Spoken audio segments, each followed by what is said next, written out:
দিনারপাড় থেকে শেরপুর শহর বিএনপির যুগ্ম আহ্বায়ক ফখরুল আমাদের মাঝে এসেছে। সব বিএনপির পক্ষ থেকে আমরা তাকে স্বাগত জানাচ্ছি। 40 বছর পর এসে ধানের শীষের প্রতীকের প্রার্থী আপনাদের সন্তান অথবা আপনাদেরই বোন আমি ডাক্তার প্রিয়াঙ্কা আপনাদের জন্য মাঠে নেমেছি। পূর্বের রাজনীতি আর বর্তমানের রাজনীতির মধ্যে অনেক ফারাক। প্রিয় ভাই বোনেরা, চাচা চাচিরা, মা বোনেরা আমার, আমরা আপনাদের সন্তান, আমি আপনাদের সন্তান, আমি আপনাদের বোন হয়ে আজ একটা কথা বলতে চাই। আমি ডাক্তার প্রিয়াঙ্কা শেরপুর সদর 1 আসনে 2018 সালে পা রেখেছিলাম। এই শেরপুর সদরকে ছেড়ে চলে যাওয়ার জন্য নয়। যদি ছেড়ে চলেই যেতাম তাহলে 18 সালের ডিসেম্বর মাসে আমার গাড়ি বহরে যখন হামলা করা হলো, আমার মা ভাইয়ের হাত দিয়ে যখন রক্ত পড়লো, তখন আমি ঠিক ঘুঘুরাকান্দি হয়ে জামালপুর হয়ে ঢাকা চলে যেতে পারতাম। আমার বিশাল কর্মী বাহিনী রেখে আমি নিজেকে সেফ সাইডে রাখতে পারতাম। সেই দিন যেহেতু আমি পালিয়ে যাইনি, আমার আর পালানোর সম্ভাবনা আছে কি? আর আমি সেই দলের কর্মী, যেই দলের নেত্রী বেগম খালেদা জিয়া জেল খেটেছেন কিন্তু দেশ থেকে পালিয়ে যাননি। যিনি চাইলেই লন্ডনে চলে যেয়ে সেখানে আরামে থাকতে পারতেন, কিন্তু তিনি একটা অন্ধকার স্বেচ্ছেতে রুমে জেল খেটেছেন, অসুস্থ হয়েছেন, চিকিৎসা পাননি, 6 বার মৃত্যুর মুখ থেকে ফিরে এসেছেন, কিন্তু তিনি আপোষহীন ভাবে চলেছেন। তিনি আমাদেরকে এভাবেই শিক্ষা দিয়েছেন। আমরা কি সেই শিক্ষার অবমাননা করব? কখনোই না।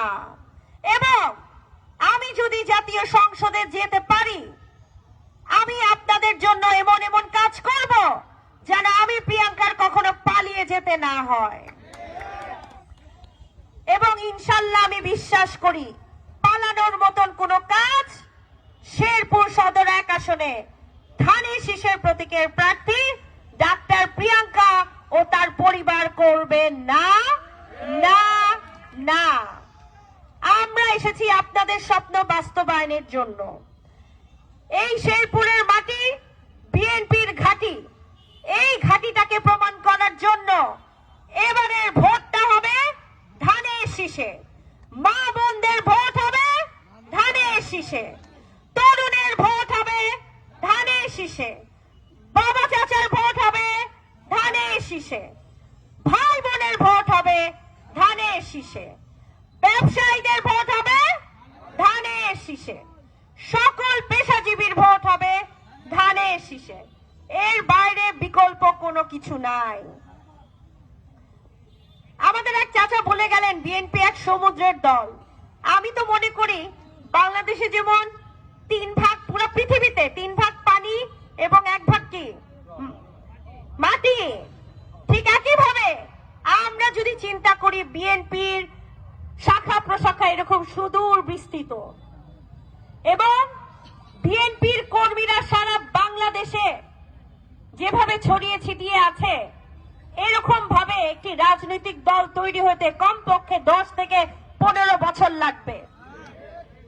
কাজেই আপনারা বিচার বুদ্ধি সম্পন্ন মানুষ, আপনারা পৌরসভায় থাকেন, আপনারা বুঝবেন ভোট কোন দলে দিলে সবচেয়ে বেশি উন্নয়ন শেরপুরে হবে।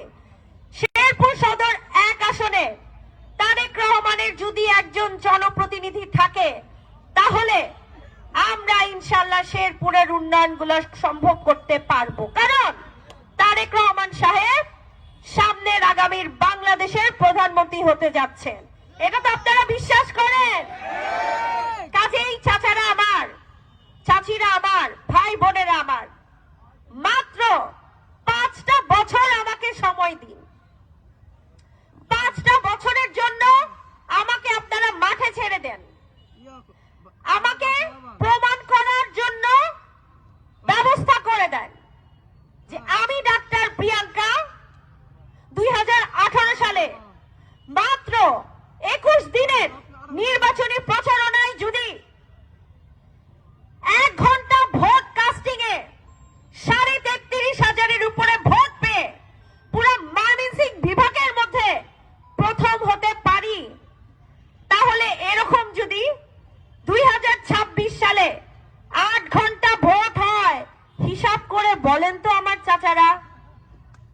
পরিমাণ ভোট আমি পাবো, কি পরিমাণ ভোট ধানের শীষ পাবে, সেই ভোট নিয়ে যদি আমরা জাতীয় সংসদে যাই, তাহলে এই উন্নয়ন ফিরিয়ে আনা কি সম্ভব? সম্ভব।